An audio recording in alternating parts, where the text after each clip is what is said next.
അതിജീവിതൻ തീർച്ചയായിട്ടും അറിയാം. അതിജീവിതൻ എന്ന് പറഞ്ഞാൽ എന്താണെന്നുള്ളത്. ഫ്രെയിംഡ് ഫാബ്രിക്കേറ്റഡ് കള്ള കേസ് അതിജീവിച്ച് വന്നിട്ട് ഇരിക്കുമ്പോൾ അങ്ങനെ പറയാം. ഞാൻ അതിനെ പോസ്കോ എന്ന് കളിയാക്കിയാണ് പറയുന്നത്. കാരണം ഫേക്ക് കേസാണ്. പോസ്കോയും പോക്സോയും നമ്മൾ സത്യത്തില് കാരണം ഫേക്ക് കേസാണ്, ഫാബ്രിക്കേറ്റഡ്. വിഷയം നടക്കുന്നതിന് മുന്നെയാണ് ചേട്ടൻ പോയെന്ന്, ദുബായിക്ക് പോയെന്നുള്ളത് ചേട്ടൻ വീഡിയോ ഇട്ടിട്ടുണ്ട്.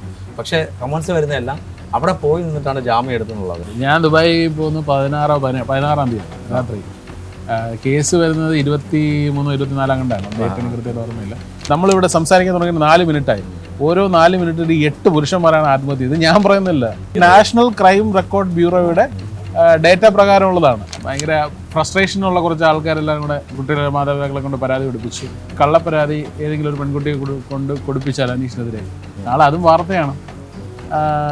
പ്രമുഖ ആങ്കർ അനീഷിനെതിരെ പോവുകയും ചെയ്യും. അതും എങ്കിലും പോകും. നിങ്ങളെ ക്വസ്റ്റ്യൻ ചെയ്യാൻ വിളിച്ചാൽ അറസ്റ്റാണ്. സച്ചിനും ഷെയ്ൻ വോങ്ങുമായിട്ട് ഭയങ്കര കോമ്പറ്റീഷനാണ്. ഷെയ്ൻ വോങ് ബോളിങ്ങിൽ ഭയങ്കരമായിട്ട് ഇത് ചെയ്യുമ്പോൾ കോൺസെൻട്രേറ്റ് ചെയ്യുമ്പോഴത്തേക്ക് സച്ചിൻ ബാറ്റിങ്ങിൽ കൂടുതൽ അടിക്കാന്നുള്ളതാണ്. അല്ലാതെ ഷെയ്ൻ വോങ് ഇതുവരെ സച്ചിനെതിരെ കൊണ്ടുപോയി വ്യാജ പെണ്ണേഴ്സൊന്നും കൊടുത്തിട്ടില്ല. പോലീസ് ഈ കുട്ടി പറയുന്ന അനുസരിച്ച് പറഞ്ഞ കുറെ സെക്ഷൻസ് ഇട്ടിട്ടുണ്ട്. അതൊക്കെ തന്നെ ആയിരിക്കും ഒരുപക്ഷെ എനിക്കത് കോടതിയുടെ കണ്ണിൽ അനുകൂലമായി മാറി. പക്ഷെ എന്തായാലും കോടതിക്ക് സത്യം മനസ്സിലായി എന്നുള്ളതാണ്. 1000 കുറ്റവാളികൾ രക്ഷപ്പെട്ടാൽ ഒരു നിരപരാധി ശിക്ഷിക്കപ്പെടില്ല, അത് ഉറപ്പാണ്.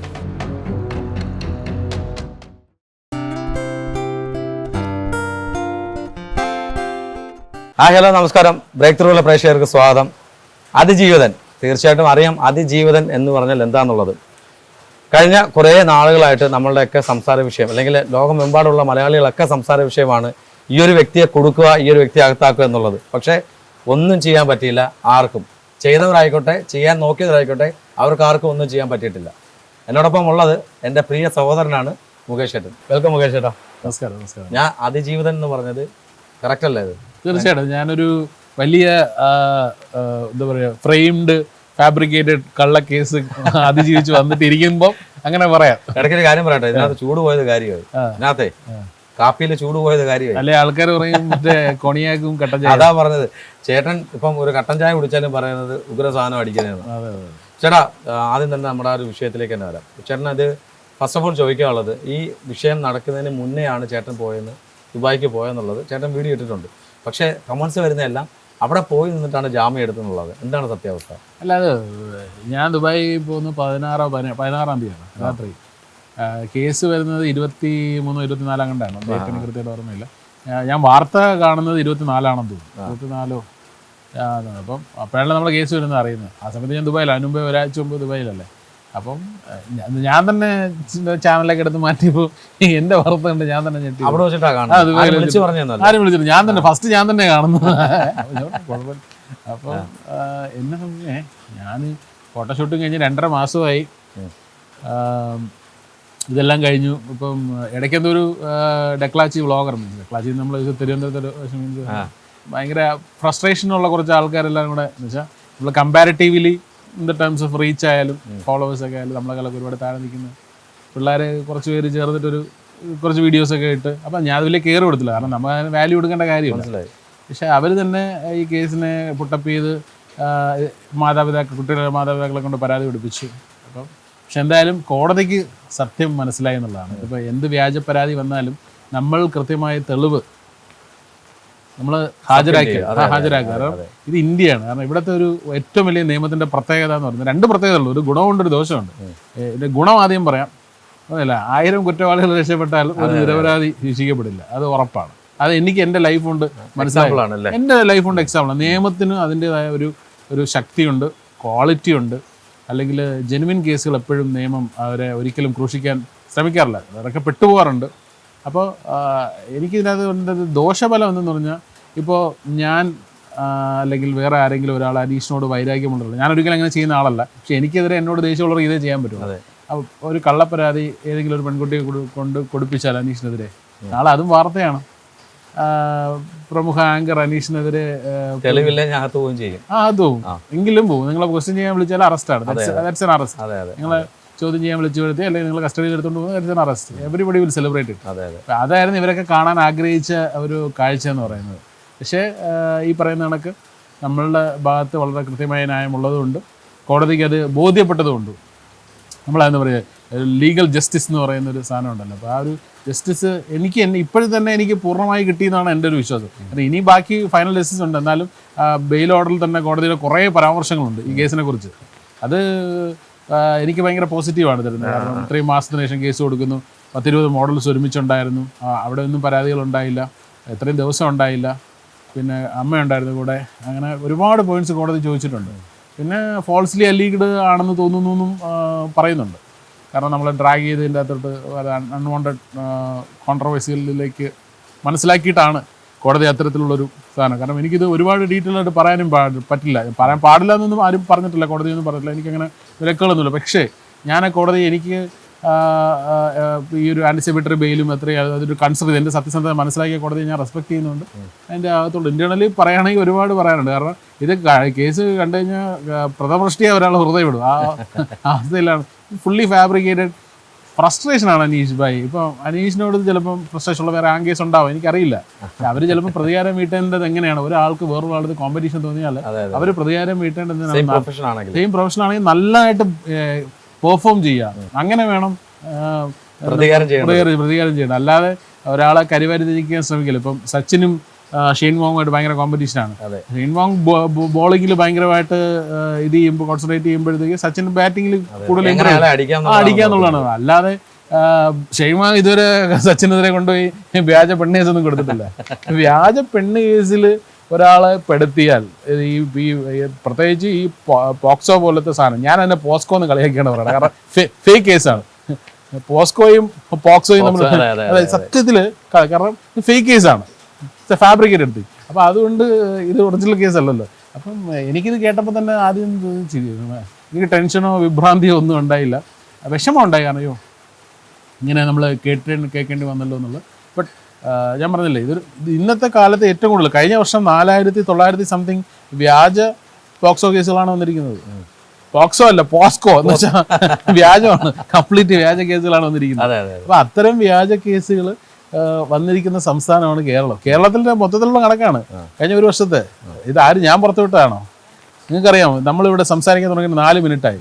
ഓരോ 4 മിനിറ്റിൽ 8 പുരുഷന്മാരാണ് ആത്മഹത്യ. ഇത് ഞാൻ പറയുന്നില്ല, നാഷണൽ ക്രൈം റെക്കോർഡ് ബ്യൂറോയുടെ ഡേറ്റ പ്രകാരമുള്ളതാണ്. അപ്പം അത്തരം കാര്യങ്ങൾ ഉണ്ടാകുന്നത് ഈ പറയുന്ന പുരുഷന്മാർക്കെതിരെയുള്ള അല്ലെങ്കിൽ അവർക്കെതിരെയുള്ള അല്ലെങ്കിൽ ഇതുപോലുള്ള വ്യാജ കേസുകൾ കൊണ്ടാണ്. അപ്പോൾ അത്തരം വ്യാജ കേസുകൾ നമ്മൾ ഇല്ലാതാക്കാൻ വേണ്ടിയിട്ടാണ് നമ്മളുടെ പുതിയൊരു ശ്രമവും, നമ്മൾ മെൻസ് അസോസിയേഷനായിട്ട് ചേർത്തിട്ട് പ്രവർത്തനം, നമ്മൾ പുരുഷ കമ്മീഷൻ കൊണ്ടുവരാനുള്ള ശ്രമം, അങ്ങനെ ഒരുപാട് കാര്യങ്ങളായിട്ട് മുന്നോട്ട് പോകുന്നുണ്ട്. കാരണം ഇനി ആർക്കും ഇതുപോലെ ഒരു ഫേക്ക് കംപ്ലൈൻറ്റിൽ ഒക്കെ ഒരു ദുർവിധി ഉണ്ടാവരുത്. കാരണം നാളെ അനീഷ് ഉണ്ടാവരുത്, ഇത് കാണുന്ന ഒരാൾക്കുണ്ടാവരുത്. അപ്പോൾ നിങ്ങളെല്ലാവരും ഈ പറയുന്ന കണക്ക് ആരെങ്കിലും ഒരു ഫേക്കായിട്ടുള്ളൊരു കംപ്ലയിൻറ്റ് കൊണ്ട് കൊടുത്താൽ അവിടെ തീരുന്നു എന്നുള്ളതാണ്. അവിടെ കൊടുത്ത് കംപ്ലയിൻറ്റ് കൊടുത്താൽ അത് അന്വേഷിക്കണം. അന്വേഷിക്കാനായിട്ട് എന്ത് ചെയ്യണം? പോലീസ് FIR ഇടണം. തീർച്ചയായിട്ടും. പക്ഷേ FIR ഇടുമ്പോൾ എന്ത് ചെയ്യും? വാർത്തയാവും. അതാണ് ഇവിടെ സംഭവിക്കുന്നത്.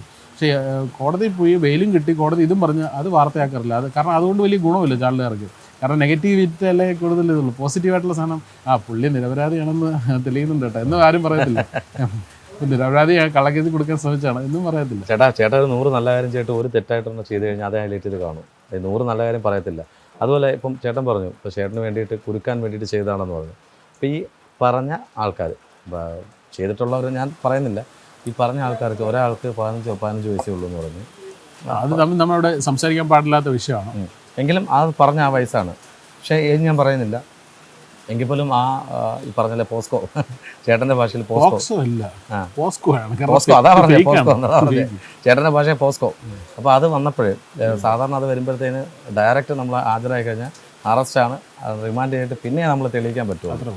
പക്ഷേ ചേട്ടൻ എന്തുകൊണ്ടോ ചേട്ടൻ ദുബായിലായത് ഏറ്റവും നല്ലതായിട്ട് തോന്നുന്നുണ്ട്. ആ സമയത്ത് ആണ് ഈ കേസ് വന്നത് കൊണ്ട് എനിക്ക് അങ്ങനെ ഒരു, കാരണം അല്ലെങ്കിലും ഇത്തരത്തിലുള്ളൊരു വ്യാജ കേസിന് നമ്മൾ പോയി ഇത് ചെയ്യേണ്ട കാര്യമില്ല. കാരണം നമുക്ക് നമ്മുടെ കയ്യിൽ കൃത്യമായ തെളിവുണ്ടെങ്കിൽ നമുക്ക് നിയമത്തിന് മുന്നിൽ നമ്മളുടെ നിരപരാധിത്വം തെളിയിക്കാൻ പറ്റും. ആ ഒരു നിരപരാധിത്വം തെളിയിക്കുക എന്ന് പറഞ്ഞു കഴിഞ്ഞാൽ അത് എല്ലാവരുടെ കടമയാണ്. തെളിയിക്കാതെ നമ്മൾ സൂയിസൈഡ് ചെയ്തു, ആർക്ക് നഷ്ടം? എനിക്ക് നഷ്ടം, എൻ്റെ കുടുംബത്തിന് നഷ്ടം, എൻ്റെ കുടുംബത്തിൽ നഷ്ടം. ആൾക്കാരെ വിശ്വസിക്കുന്നത് നമ്മളൊന്നും മിണ്ടാതിരിക്കുക. സത്യം പറഞ്ഞാൽ ഇങ്ങനെ ഒരു കേസിൽ നമ്മൾ ഒരു പരിധി കൂടുതൽ സംസാരിക്കാൻ പാടില്ല. പക്ഷേ ഞാൻ കൃത്യമായി സോഷ്യൽ മീഡിയയിൽ പോയി എന്താണ് സംഭവിച്ചതെന്ന് എനിക്കറിയാവുന്ന വളരെ ഷോർട്ടായിട്ടൊരു വീണ്ടും വലിച്ചു നീട്ടി ഒരു 1.5 മണിക്കൂർ വീഡിയോ ഒന്നുമില്ല, ഒരു 2 മിനിറ്റ്സ് വീഡിയോ ഇട്ട് ഞാൻ കാരണം എനിക്ക് അത്രേ പറയാനുള്ളൂ. കാരണം എനിക്ക് വേറെ ഒരുപാട് കാര്യങ്ങളുണ്ട്. അപ്പോൾ അതിൻ്റെ ഞാൻ ഇതുപോലെ വേറൊരു തുറപ്പുകുല എന്ന് പറഞ്ഞ പുതിയൊരു ബ്രാൻഡുമായിട്ടുള്ള അസോസിയേഷനും അതിൻ്റെ ഇത് പ്രൊമോഷനും ഒക്കെ ആയിട്ട് പോയതാണ്, ലോഞ്ചുമായിട്ട് ബന്ധപ്പെട്ട് പോയതാണ്. അപ്പം അത്തരം തിരക്കുകളിൽ നിൽക്കുന്ന സമയത്താണ് ഈ ഒരു കേസ് വരുന്നത്, മനസ്സിലായില്ലേ? അപ്പോൾ അത്തരത്തിലുള്ള എന്നെ സംബന്ധിച്ചിടത്തോളം ഈ കേസ് എന്ത് നേടിയിട്ടെന്ന് ഇപ്പം പെട്ടെന്ന് ഒരു വാർത്ത വന്നു, ഇങ്ങനൊരു സാധനം കേസ് എടുത്ത ഒരാൾ കുറ്റവാളിയാണോ? ആർക്കെതിരെ എന്ത് കേസ് വേണം എടുക്കാം, പക്ഷേ തെളിയിക്കണം. അപ്പോൾ അതാണ് അതിൻ്റെ അകത്തുള്ളത് കാര്യം. ഇതിൻ്റെ അകത്ത് നമ്മൾ കോടതിക്ക് പ്രാഥമികമായി നമ്മൾ നിരപരാധിത്വം മനസ്സിലായത് കൊണ്ട് മാത്രമാണ് അങ്ങനെ കേസിന് ജാമ്യം കിട്ടത്തില്ല, ഒരിക്കലും കിട്ടത്തില്ല. കാരണം നമ്മളുടെ ജുഡീഷ്യറി എന്ന് പറയുന്നത് അത്രയ്ക്ക് സ്ട്രോങ് ആണെന്നാണ് എൻ്റെ വിശ്വാസം. Indian judiciary is supreme power, മനസ്സിലായില്ലേ? അത് നമ്മളെ BNS ഭാരതീയ ന്യായ സംഹിത എന്ന് പറഞ്ഞ പുസ്തകം ഇപ്പോൾ അത് IPC മാറി അതിലോട്ട് വന്നതാണ്. ഈ BNSൽ കൃത്യമായി ഇപ്പോൾ ഒരുപാട്, കാരണം ഈ ഇലക്ട്രോണിക് എവിഡൻസസ് എടുക്കാം, ഒരുപാട് കാര്യങ്ങൾ അപ്ഡേറ്റഡ് ആയിട്ടുണ്ട്. അതുകൊണ്ട് പഴയ കണക്ക് ഇപ്പൊ ആരെയും കള്ളക്കേസിൽ പെണ്ണുകേസിലൊന്നും കൊടുക്കാൻ പറ്റില്ല, സീരിയസ് ആയിട്ട് പറ്റില്ല. അതെ പണ്ടങ്ങനല്ല, അപ്പോഴേ അറസ്റ്റ് റിമാൻഡാണ് ചെയ്തുകൊണ്ടിരുന്നത്. തീർച്ചയായും അതിനപ്പുറം ഇതിന് തെളിയിക്കാൻ വലിയ പാടാണ്, അത് തെളിയിക്കാനും മെനക്കെടില്ല. എന്തുകൊണ്ടാണ് കേട്ടോ ഇവരൊക്കെ ഇങ്ങനെ ഒരു നോർമലി ഞാൻ മൊത്തത്തിൽ പറയുകയാണ്. ഇപ്പോൾ നിവിൻ പോളി അദ്ദേഹത്തിനെതിരെ വന്നു, പക്ഷെ ഒന്നും ചെയ്യാൻ പറ്റിയിട്ടില്ല. ദിലീപേട്ടൻ ചെയ്തോ തെറ്റ് ചെയ്തിട്ടില്ലോ കോടതിയാണ് തീരുമാനിക്കേണ്ടത്. ഇപ്പോൾ വിധി വരും അടുത്ത മാസം. 89 ദിവസം പുള്ളി കിടന്നു. അങ്ങനെ കുറേ പേര് എന്തുകൊണ്ടാണ് ആണുങ്ങളുടെ മേളിൽ ഇങ്ങനെ ഒരു എന്താണ് ചെയ്യാത്ത കുറ്റങ്ങൾ അടിച്ചമർത്താൻ വേണ്ടി പൈസയ്ക്ക് വേണ്ടിയിട്ടാവാം. മേ ബി ചേട്ടനോട് എത്ര രൂപ ചോദിച്ചു അവർ? അതൊന്നും ഇവിടെ പറയാൻ പാടില്ല. തന്നെ കുട്ടിയുടെ അമ്മ വിളിച്ച് കുറച്ച് കാശ് ചോദിച്ചു, പിന്നെ കുട്ടിയെ വിളിച്ചു. അത് നമ്മൾ കേസ് എല്ലാം ഞാൻ കൃത്യമായ തെളിവുകളെല്ലാം സംസാരിച്ച ഓടി നമ്മൾ കേട്ടതായിരുന്നു. അതെ ഞാൻ എൻ്റെ സോഷ്യൽ മീഡിയയിൽ ഇട്ടിട്ടുണ്ടായിരുന്നു. പുള്ളിക്കാരുടെ ഐഡന്റിറ്റി ഒന്നും പുറത്ത് പറയാൻ പാടില്ല, അത് നമ്മളത് ചെയ്യാൻ പാടില്ലാത്ത കാര്യമാണ് നിയമപരമായി. ഇനിയിപ്പം കുട്ടി ആണ് ഇത് ഫ്രെയിം എല്ലാ കാര്യങ്ങളും ഇത് ചെയ്താൽ പോലും നമ്മളവരെ എനിക്ക് അവരോട് ദേഷ്യമില്ല. കാരണം അവർ ഈ പറയുന്ന പാവം പെൺകുട്ടിയെയും അതിൻ്റെ അമ്മയും ഉപയോഗപ്പെടുത്തിയതാണ്. എവിടെ ഒരു സ്വാർത്ഥ ലാഭത്തിന് വേണ്ടി, ഇവിടെ ഒരു സോഷ്യൽ മീഡിയ മൈലേജിന് വേണ്ടി, കുറച്ച് ഹൈപ്പിന് വേണ്ടിയിട്ട് അവരാണ് ആദ്യം വാർത്ത കൊടുത്തത്. സോഷ്യൽ മീഡിയ ഇൻഫ്ലുവൻസേഴ്സ് ആണ് ആദ്യം വാർത്ത കൊടുത്തത്. അവരുടെ പേജിൽ തന്നെ കൊടുത്തു. അതിനപ്പുറം പിന്നെ പോലീസ് സ്റ്റേഷനിൽ പോയി സ്ഥിരം ബഹളം വയ്ക്കുന്നു. എന്തുകൊണ്ട് കേസ് എടുക്കുന്നത്? കാരണം പോലീസ് പ്രധാന വിഷയം നോക്കിയപ്പോൾ ഇതിൻ്റെ അകത്ത് വേറെ പ്രശ്നങ്ങളൊന്നുമില്ല. അങ്ങനെയൊക്കെ നടന്നു. അവർ ഒരുപാട് സ്റ്റേഷനിൽ പോയി ബഹളം ഉണ്ടാക്കി. പക്ഷെ ഇതെല്ലാം പോലീസ് കാണൂലേ, ഇവർക്ക് എന്തോ ഇതിൻ്റെ അകത്ത് വെസ്റ്റേൺ ഇൻട്രസ്റ്റ് ഉണ്ടെന്ന് അവർക്ക് മനസ്സിലായി. സംഭവം രണ്ട് ഗ്രൂപ്പും, ഒരാൾ അത്യാവശ്യം നല്ല രീതിയിൽ നിൽക്കുന്ന പറഞ്ഞില്ല 1000 ഇനോഗ്രേഷൻസും 2500 ബ്രാൻഡ് കൊളാബ്സും ഒക്കെ കഴിഞ്ഞ് വളരെ ബെറ്ററായിട്ട് വലിയ രീതിയിൽ നിൽക്കുന്ന ഒരു പൊസിഷനിൽ നിൽക്കുന്ന ഒരു ഇൻഫ്ലുവൻസറും, പിന്നെ കുറച്ച് താഴെക്കടയിലെ കുറച്ച് പിള്ളേരും കൂടെ. അപ്പോൾ അവർക്കത് മനസ്സിലായി. അവർ ഒരു പരിധി വരെ അവർ ഈ ഒരു കേസ് ഫാബ്രിക്കേറ്റഡ് ആണെന്ന് അവർക്ക് മനസ്സിലായപ്പോൾ അവർ ഹോൾഡ് ചെയ്തു. പക്ഷേ ഈ പെൺകുട്ടിയെ ഒരു ദിവസം രാത്രി അവർ വിളിച്ചുകൊണ്ട് വന്നൊരു പെൺകുട്ടിയെ അമ്മയും കൊണ്ട് തന്നെ പരാതി കൊടുപ്പിച്ചു. അവർ അങ്ങനെ ചെയ്തു. അങ്ങനെയാണ് ഈ കേസ് എടുക്കുന്നത്. അപ്പം അത് കേസെടുക്കാൻ നിർബന്ധിതമാണ്. കാരണം ആരുമുണ്ട് ഇപ്പം നാളെ എനിക്ക് ഇതിൻ്റെ പ്രതികാരമായിട്ട് പുള്ളിയെ അങ്ങനെ മോശക്കാരനാക്കണമെന്ന് അങ്ങനെയൊന്നുമില്ല. ഞാൻ ഒരിക്കലും അതിനുള്ള സമയം മെനക്കെടില്ല. കാരണം ഐ ഡോണ്ട് ഹാവ് ടൈം. അപ്പോൾ ഇതിന് അതുപോലെ എൻ്റെ ഒരു നമ്മുടെ പ്ലേമേറ്റ് അല്ലെങ്കിൽ നമ്മളൊരു നിലവാരത്തിൽ കാണാത്ത ആൾക്കാരോട് ഞാൻ മത്സരിക്കാറില്ല. കാരണം നമ്മൾ ഒരേ കാറ്റഗറിയിലുള്ളവർ തമ്മിലാണല്ലോ മത്സരിക്കുന്നത്. അല്ല ഞാൻ ഇടയ്ക്കൊരു കാര്യം ചോദിക്കട്ടെ, ഇവരെ അറിയാവുന്ന കുറേ ആൾക്കാർ കാണും, ഈ പറഞ്ഞ ആൾക്കാരെ അറിയുന്നവരാണ്, ഈ പെൺകുട്ടിയാലും കാണും. പക്ഷേ അവരെന്തുകൊണ്ട് ചിന്തിച്ചില്ല എൻ്റെ മോൾക്ക് അതൊരു ഭയങ്കര ഒരു നെഗറ്റീവായിട്ട് മാറും? അറിയുന്നവർക്ക് ഏതെങ്കിലും ഭാവിയിൽ അത് അറിയുമോ എന്നുള്ളൊരു ചിന്ത ഓരോ ആൾക്കാരുടെ മൈൻഡ് സെറ്റിൽ. ചിലപ്പോൾ ഇവർ ഇപ്പം ഈ പുള്ളിക്കാരൻ ആദ്യം ഇട്ട വീഡിയോയിൽ നഷ്ടപരിഹാരമായി 10 ലക്ഷം രൂപ കൊടുക്കേണ്ടി വരും എന്നൊക്കെ പറഞ്ഞു. അപ്പോൾ ചിലപ്പോൾ പൈസ കിട്ടും എന്നൊക്കെ പറഞ്ഞ് അവരെ ഇതാക്കി കാണും, ലോപിച്ചിട്ടാവാം. നമ്മൾ അതിനെക്കുറിച്ചൊന്നും നമുക്ക് ഈ പറയുന്ന ഞാൻ എപ്പോഴും എനിക്ക് സംസാരിക്കുന്നതിലുള്ള ഒരു കാര്യം പറയില്ല. ഇത് നമ്മൾ കൃത്യമായ ഒരു സിസ്റ്റത്തിൻ്റെ കീഴിൽ എനിക്ക് തന്നെ ബ്ലോക്ക് ചെയ്തിട്ടില്ലെങ്കിൽ കൂടിയും ഞാൻ ബഹുമാനിക്കുന്നതുകൊണ്ട്, ഞാൻ പ്രത്യേകിച്ച് നിയമ വിദ്യാർത്ഥിയും കൂടെയാണ്. അപ്പോൾ അതുകൊണ്ട് എനിക്ക് നിയമം അറിയാവുന്നതുകൊണ്ട് നമ്മളത് തെറ്റ് ചെയ്യാതിരിക്കുക എന്നുള്ളതുകൊണ്ട് അത് പറയുന്നില്ല. പക്ഷേ ചേട്ടനെ ഇറങ്ങി വന്ന ഭയങ്കര സ്വീകരണമായിരുന്നു. ഒരു വാർത്താ സമ്മേളനം വെച്ചു, അതിൽ നമ്മുടെ പുരുഷന്മാർക്ക് വേണ്ടി സംസാരിക്കാനായിട്ട് രാഹുൽ ഈശ്വർ വരുന്നു. ഭയങ്കര ഒരു വാർത്താ സമ്മേളനം, അത് ഭയങ്കരമായിട്ട് വൈറലായതാണ്. അപ്പോൾ ആ ഒരു സ്വീകരണം കിട്ടണമെങ്കിൽ താങ്കളുടെ ഭാഗത്ത് പോസിറ്റീവായിട്ടുള്ള കുറേ കാര്യങ്ങളുണ്ട്, ഇല്ലെങ്കിൽ രാഹുൽ ഈശ്വറിനെ പോലെ ഒരാൾ നിൽക്കില്ല. അപ്പോൾ അദ്ദേഹത്തിന് കറക്റ്റായിട്ട് നിങ്ങൾ എന്താണെന്നുള്ളത് മനസ്സിലാക്കിയിട്ട് തന്നെയായിരിക്കും എയർപോർട്ടിൽ വന്നതും പിന്നെ തിരിച്ച് ഒരു വാർത്താ സമ്മേളനം വെച്ചതും. പിന്നെ അതിനുശേഷം ഒരു ഇൻ്റർവ്യൂ പുള്ളിയും കൂടി ഇരുന്നിട്ട് കൊടുത്തത് അല്ലേ? അതിനെക്കുറിച്ച് എന്താ, പുള്ളിയാണോ ചേട്ടനെ കോൺടാക്ട് ചെയ്തത്? അപ്പോൾ തീർച്ചയായിട്ടും ഇങ്ങനൊരു പ്രോബ്ലം വന്ന സമയത്ത് നമ്മൾ കോൺടാക്റ്റിലാവുകയും അദ്ദേഹം എൻ്റെ മെറിറ്റ്സ് എല്ലാം ചോദിച്ചു. എന്താണ് സത്യം? ഇത് കേട്ടപ്പോൾ തന്നെ തോന്നി കള്ള കേസാണെന്ന് തോന്നി. ഞാൻ എൻ്റെ മെറിറ്റ്സ് എല്ലാം അയച്ചു കൊടുത്തു പുള്ളിക്ക്. നമ്മൾ നേരിട്ട് കണ്ടു. അപ്പോൾ പുള്ളി ഇതെല്ലാം നേരിട്ട് കാണിച്ചു കൊടുത്തു. വാട്സപ്പിൽ അയച്ചു കൊടുക്കുന്നല്ലോ, നമ്മളെല്ലാം കാണിച്ചു കൊടുക്കുകയും ചെയ്തു. അപ്പോൾ പുള്ളിക്ക് എൻ്റെ മെറിറ്റ്സ് മനസ്സിലായി. അപ്പോൾ തന്നെ പുള്ളി എന്നെ സപ്പോർട്ട് ചെയ്യാവുന്നതിന് വേണ്ടിയ നിയമസഹായം എല്ലാം തരാമെന്നൊക്കെ പറഞ്ഞു. അപ്പോൾ നമ്മൾ ആ ഒരു പുള്ളി തന്ന ഒരു സപ്പോർട്ട് വളരെ വലുതാണ്. കാരണം പുള്ളി പറഞ്ഞു ഇത് പുരുഷന്മാർക്കെതിരെ നിരന്തരമായ വ്യാജ കേസുകൾ ഇങ്ങനെ വന്നുകൊണ്ടിരിക്കുകയാണ്. അതെ. അപ്പം അതിനെതിരെ നമുക്ക് എന്ത് ചെയ്യാൻ പറ്റും? അപ്പം ഞാനും പുള്ളിയോട് തോളോട് ചേർന്നിട്ട് എനിക്കും ആഗ്രഹമാണ് ഇനിയിപ്പം എനിക്കുണ്ടായതുപോലെ വ്യാജ പരാതി നിങ്ങൾക്ക് ആർക്കുമെതിരെ വരാതിരിക്കട്ടെ എന്നുള്ളതാണ്. അങ്ങനെ വന്നാൽ എങ്ങനെ നേരിടണം അത് നിങ്ങൾ അറിഞ്ഞിരിക്കേണ്ട ഒരു കാര്യമാണ്. കാരണം ആർക്കും എപ്പോഴും നിങ്ങളെല്ലാവരും ഈ പറയുന്ന നിങ്ങളെ മാത്രമല്ല, നിങ്ങളുടെ അച്ഛൻ, സഹോദരൻ, കൂട്ടുകാരൻ എല്ലാവരും ഒരു വ്യാജ പരാതിയുടെ പുറകിൽ ജയിലിൽ നിന്ന് വിട്ടു നിൽക്കുകയാണ്. അത്രയേ ഉള്ളൂ. കാരണം ഒരു വ്യാജ പരാതി വന്നാൽ ഒരു കേസെടുക്കും, FIR ഇടും, ആദ്യം പിടിച്ചുകൊണ്ടു, പിന്നെയുള്ളൂ ബാക്കി കാര്യങ്ങൾ. അതാണ് നമ്മളുടെ ഒരു കുഴപ്പം. പിന്നെ പക്ഷേ നമ്മൾ നിരപരാധിയാണെങ്കിൽ അത് തെളിയിക്കാൻ സമയമെടുക്കും. അപ്പോൾ അതുകൊണ്ട് അത്തരത്തിലൊന്നും പോകാതെ കൃത്യമായി നല്ലൊരു വക്കീലിനെ കണ്ട് ഇമ്മീഡിയറ്റ് ആയിട്ട് അതിൻ്റെ കാര്യങ്ങൾ നമ്മൾ നിരപരാധിയാണെങ്കിൽ അത് കോടതിയെ അറിയിക്കാൻ ശ്രമിക്കുക. അതിനുള്ള അവകാശം നമുക്കുണ്ട്. അല്ലാതെ നമ്മളത് മാറി നിൽക്കുന്നതോ പേടിക്കുന്നതൊന്നുമല്ല. അത് നമ്മളുടെ അവകാശമാണ്, നമ്മളുടെ റൈറ്റാണ്, ഒരു സിറ്റിസൻ്റെ റൈറ്റാണ്. അവൻ്റെ നിരപരാധിത്വം നമ്മൾ അവൻ്റെ പോലീസിന് മുന്നിലോ പോലീസിന് മനസ്സിലായില്ലെങ്കിൽ കോടതിയെ മുന്നിൽ തെളിയിക്കാൻ ഉള്ളത് അവൻ്റെ റൈറ്റാണ്. അതുകൊണ്ട് നിങ്ങൾ ആരും നിങ്ങൾക്കെതിരെ പോലും നാളെ ഒരു വ്യാജ പരാതി വരികയാണെങ്കിൽ ആരും ടെൻഷൻ അടിക്കരുത്, പേടിക്കരുത്. അറ്റ്ലീസ്റ്റ് അറിയാമെങ്കിൽ എന്നെ ഒന്ന് വിളിക്കുകയെങ്കിലും ചെയ്താൽ മതി, ഞാൻ അതിന് വേണ്ടിയുള്ള സഹായം ചെയ്തു തരാം. കാരണം അത്രയ്ക്ക് എനിക്ക് അനുഭവമുണ്ട് ഈ ഒരു കേസിൽ. കാരണം ഇതൊരു വ്യാജപരാതിയാണെന്ന് എനിക്ക് ഉറപ്പുണ്ടായിരുന്നിട്ടും ഒരുപാട് പേര് എന്നെ വിളിച്ച് ചോദിക്കുന്നതിനെക്കുറിച്ച്. അപ്പോഴൊക്കെ നമ്മൾ തളർന്നു പോകാതെ നമ്മൾ പോസിറ്റീവായിട്ട് നിന്നുകൊണ്ടാണ് ഈ ഒരു സാധനം. നമ്മൾ അവിടെ തളർന്നു പോയെങ്കിൽ തീർച്ചയായിട്ടും ഒന്നും ചെയ്യാൻ പറ്റില്ല. നമ്മൾ ആ സ്ട്രോങ് ആയിട്ട് നിന്നുകൊണ്ട് മാത്രമാണ് നമുക്ക് എന്തെങ്കിലും ചെയ്യാൻ പറ്റും. ഈ ഒരു ടെൻഷനിൽ ഒരു somebody may suicide, somebody may use drugs. തീർച്ചയായിട്ടും ക്രൂഷ്യൽ ആൽക്കഹോളിക് ഡ്രങ്കറായി മാറും. എനിക്കൊന്ന് മെയിൻ ഡ്രങ്കർ ആയിരിക്കത്തില്ല, മെയിനായിട്ടും പറഞ്ഞത് ഈ സൂയിസൈഡ് തന്നെ ഉള്ളൂ. തീർച്ചയായിട്ടും നിൽക്കാൻ പറ്റാത്തത്. അപ്പം എന്നെ സംബന്ധിച്ചിടത്തോളം ഞാൻ നോക്കുമ്പോൾ കണ്ടില്ലേ, ഈ പറയുന്ന കണക്ക് ചുമ്മാ ഇരിക്കുമ്പം ലോഡഡ് ഫ്രഞ്ച് ഫ്രൈസ് വരുന്ന കണക്ക് ഉള്ള കാര്യങ്ങളാണ് ഈ ഒരു കേസ് വന്നതിന് ശേഷം എൻ്റെ ജീവിതത്തിൽ നടന്നിട്ടുള്ളത്. ഞാൻ വളരെ പോസിറ്റീവായിട്ട് കാണുന്ന ഒരു കാര്യം, ഈ ഒരു കേസ് വന്നതിന് ശേഷം എനിക്ക് എന്നെ കുറേ പുതിയ ബ്രാൻഡുകൾ തേടി വരികയും ചെയ്യാൻ വേണ്ടി വിളിച്ചു. തീർച്ചയായിട്ടും അവരതിന് വളരെ പോസിറ്റീവ്, കാരണം ഭയങ്കര ഒരു പോസിറ്റീവ് ഹൈപ്പായിട്ടാണ് അത് കാണുന്നത്. കാരണം നമ്മൾ നേരത്തെ ചെയ്തുകൊണ്ടിരുന്ന പോലെ ഉള്ള ഇനോഗ്രേഷൻസിനേക്കാളും നമ്പർ ഓഫ് ഇനോഗ്രേഷൻസ് കൂടുന്നു, ബ്രാൻഡ് കൊളാബറേഷൻസ് കൂടുന്നു. സാറിന് ഇത്തരം ഇഷ്യൂസ് വരും, പക്ഷെ അത് ആൾക്കാരെ എനിക്ക് പെട്ടെന്ന് ബോധ്യപ്പെടുത്താൻ പറ്റിയോണ്ടാണ്. മറിച്ച് ഞാൻ ഭയന്ന് പേടിച്ച് ഇതിനൊന്നും ഫൈറ്റ് ചെയ്യാനില്ല എന്ന് പറഞ്ഞിരുന്നെങ്കിൽ അത് തന്നെയാണ്, നമുക്ക് വേണ്ടി ഫൈറ്റ് ചെയ്യാൻ നമ്മൾ മാത്രമേ ഉള്ളൂ കേട്ടോ. പക്ഷേ ചേട്ടനെതിരെ നിന്നവരൊക്കെ ഇപ്പം ഡൈജസ്റ്റ് ചെയ്യാൻ പറ്റുന്നില്ലായിരിക്കും എന്താണ് സംഭവിക്കുന്നത്, എന്താണ് പറയുന്നവരുണ്ട്, എന്താണ് സംഭവിച്ചത്. അതാ പറഞ്ഞത്. കാരണം ആരും പ്രതീക്ഷിക്കുന്നില്ലല്ലോ, എല്ലാവരും പ്രതീക്ഷിച്ച് അവനെ പെടുത്തിയാലും പെട്ടു എന്നുള്ള. ഞാൻ കണ്ടപ്പോൾ ചേട്ടാ, ഞാൻ ആദ്യം ആലോചിച്ചു 15 വയസ്സുള്ള കൊച്ച് പോക്സോ കേസ്, ഇതെന്താണ് സംഭവം എന്ന് വെച്ചാൽ. കാര്യം അങ്ങേരൊക്കെ ഇഷ്ടംപോലെ പെമ്പിള്ളേർ കൂടുണ്ട്. ഞാൻ മനസ്സിൽ ചിന്തിച്ചൊരു കാര്യമാണ്, ഇഷ്ടംപോലെ പെമ്പിള്ളേരുണ്ട്, കമ്പനിയുണ്ട്, എല്ലാവരും ഉണ്ട്. പക്ഷേ നിങ്ങളെക്കുറിച്ച് ഇന്ന് വരെ അങ്ങനെ നെഗറ്റീവ് ഞാൻ കേട്ടിട്ടില്ല, ഇങ്ങനെ ഒരു സംഭവം ഞാൻ കേട്ടിട്ടില്ല. പക്ഷെ അന്ന് ഞാൻ നിങ്ങളെ വിളിച്ചു, അത് വിളിച്ചു. അതാണ് എളുപ്പം. ഈ സംഭവം ഒരാൾ കൂടുതൽ റീൽസ് ചെയ്യുന്നു പെൺകുട്ടികളായിട്ട്, അപ്പോൾ ആൾക്കാർ ചിന്തിച്ചോളൂല്ലോ അയാൾ മോശക്കാരാണ്. പക്ഷെ എന്നോ കൂടെ വീണ്ടും ആൾക്കാർ ചെയ്യാനായിട്ട് എനിക്കറിയാവുന്ന ഫ്രണ്ടുണ്ട്, ഒരുപാട് പേരുണ്ട്, പലരും ഇങ്ങനെ. പക്ഷെ എന്നെ സംബന്ധിച്ചിടത്തോളം ഇത്തരം നമ്മളിപ്പോൾ ഞാൻ സോഷ്യൽ മീഡിയയിൽ ഒരു മറവോട് ജീവിക്കുന്ന ഒരാളല്ല, ഞാനൊരു നന്മപരമായിട്ട് അഭിനയിക്കാറില്ല, അനീതികൾക്കെതിരെ പ്രവർത്തിക്കുന്ന അങ്ങനെ ഒരു ഇമേജ്. അല്ലെങ്കിൽ ഞാൻ എന്തെങ്കിലും ചാരിറ്റി ചെയ്താൽ I always keep my camera off while doing charity എന്നാണ്. പിന്നെ ചില കാര്യങ്ങളൊക്കെ ഈ ഇവരുടെ സ്ഥാപനങ്ങളുടെയൊക്കെ ഇതിൻ്റെ ആവശ്യമായി അവരാവശ്യപ്പെടുകയാണെങ്കിൽ മാത്രമേ ഇടാറുണ്ട്. ഒരു വീഡിയോ ഇട്ടേക്കണേ ചേട്ടാന്ന് പറയുമ്പോൾ മാത്രമല്ല, ഞാൻ ചെയ്യുന്ന personal charity side don't expose in the camera. നിങ്ങളോടുള്ള നമ്മളൊരു ഇൻഫ്ലുവൻസർ ആയിരുന്നെങ്കിൽ പോലും നമ്മളിപ്പോൾ ഒരു സാധനം ഒരാൾക്ക് സപ്പോർട്ട് ചെയ്താൽ അത് പുറം ലോകം അറിയാതിരിക്കുക എന്നുള്ളതാണ് ഏറ്റവും നല്ല ഒരു കാര്യം. പിന്നെ അത് അവർക്ക് ബുദ്ധിമുട്ടില്ലെങ്കിലും അറിയിക്കാതിരിക്കുക എന്നുള്ളതാണ്. പിന്നെ ചില സ്ഥാപനങ്ങളൊക്കെ ആണെങ്കിലും നിർബന്ധിച്ച് നമ്മളെ കൊണ്ടാകും, നമുക്കൊന്നും ചെയ്യാൻ പറ്റില്ല.